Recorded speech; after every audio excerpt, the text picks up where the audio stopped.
اعوذ باللہ من الشیطان الرجیم بسم اللہ الرحمن الرحیم انا للہ و انا الیہ راجعون کی خاص فضیلت۔ حضرت سعد ابن جبیر فرماتے ہیں، انا للہ و انا الیہ راجعون پڑھنے کی ہدایت صرف اس امت کو دی گئی ہے۔ اس نعمت سے پہلی امتیں ماں اپنے نبیوں کے محروم تھیں۔ ایک مرتبہ حضرت محمد صلی اللہ علیہ وآلہ وسلم کے نال مبارک کا تسمہ ٹوٹ گیا۔ آپ صلی اللہ علیہ وآلہ وسلم نے انا للہ و انا الیہ راجعون پڑھا۔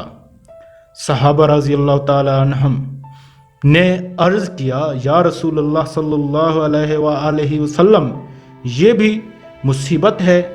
حضور صلی اللہ علیہ وآلہ وسلم نے فرمایا کہ مومن کو جو امر ناگوار پہنچتا ہے وہی مصیبت ہے۔ حضرت ابو ہریرہ رضی اللہ تعالیٰ عنہ سے مروی ہے کہ رسول اللہ صلی اللہ علیہ وآلہ وسلم نے فرمایا کہ جب تم میں سے کسی کی جوتی کا تسمہ ٹوٹ جایا کرے تو انا للہ و انا الیہ راجعون پڑھا کرو، کیونکہ یہ بھی مصیبت ہے۔ حضرت ابن عباس رضی اللہ تعالیٰ عنہ سے روایت ہے کہ رسول اللہ صلی اللہ علیہ وآلہ وسلم نے ارشاد فرمایا کہ جس نے مصیبت کے وقت انا للہ و انا الیہ راجعون پڑھا تو اللہ تعالیٰ اس کی مصیبت کی تلافی فرما دیں گے اور اس کی آخرت اچھی کر دیں گے اور اسے ضائع شدہ چیز کے بدلے اچھی چیز عطا فرمائیں گے۔ مسند احمد میں ہے، حضرت ام سلمہ رضی اللہ تعالیٰ عنہ فرماتی ہیں، میرے خاوند ابو سلمہ رضی اللہ تعالی عنہ ایک روز میرے پاس حضور صلی اللہ علیہ وآلہ وسلم کی خدمت سے ہو کر آئے اور خوشی خوشی فرمانے لگے، آج تو میں نے ایسی حدیث سنی ہے کہ میں بہت ہی خوش ہوا۔ وہ حدیث یہ ہے کہ جس کسی مسلمان کو تکلیف پہنچے وہ کہے، اللہم اجرنی فی مصیبتی واخلف لی خیر منہا، یعنی خدایا مجھے اس مصیبت میں اجر دے اور مجھے اس سے بہتر بدلہ عطا فرما، تو اللہ تعالیٰ اسے اجر اور بدلہ ضرور ہی دیتا ہے۔ حضرت ام سلمہ رضی اللہ تعالیٰ عنہ فرماتی ہیں، میں نے اس دعا کو یاد کر لیا۔ جب حضرت ابو سلمہ رضی اللہ تعالیٰ عنہ کا انتقال ہوا تو میں انا للہ و انا الیہ راجعون پڑھ کر پھر یہ دعا بھی پڑھ لی، لیکن مجھے خیال آیا کہ بھلا ابو سلمہ رضی اللہ تعالیٰ عنہ سے بہتر شخص مجھے کون مل سکتا ہے۔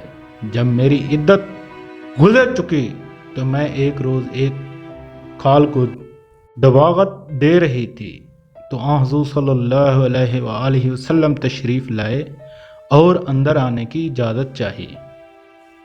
میں نے اپنے ہاتھ دھو ڈالے، کھال رکھ دی اور حضور صلی اللہ علیہ وآلہ وسلم سے اندر تشریف لانے کی درخواست کی اور آپ صلی اللہ علیہ وآلہ وسلم کو ایک گدی پر بٹھا دیا۔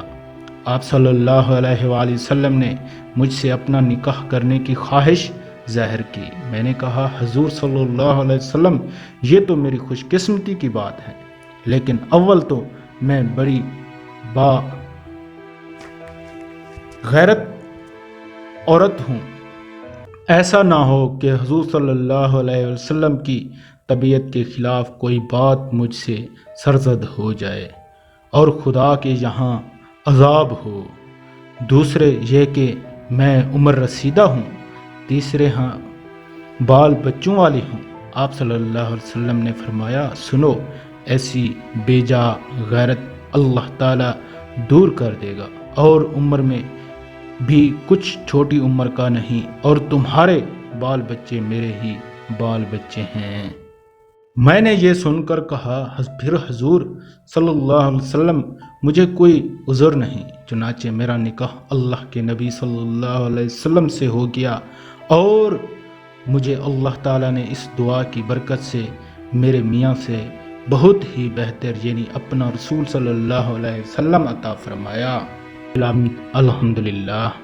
مسند احمد میں حضرت علی رضی اللہ تعالیٰ عنہ سے مروی ہے کہ رسول اللہ صلی اللہ علیہ وآلہ وسلم نے فرمایا، جس کسی مسلمان کو کوئی رنج و مصیبت پہنچے، اس پر گو زیادہ وقت گزر جائے، پھر اسے یاد آئے اور وہ انا للہ و انا الیہ راجعون پڑھ لے، تو مصیبت پر صبر کے وقت جو اجر ملا تھا وہی اب بھی ملے گا۔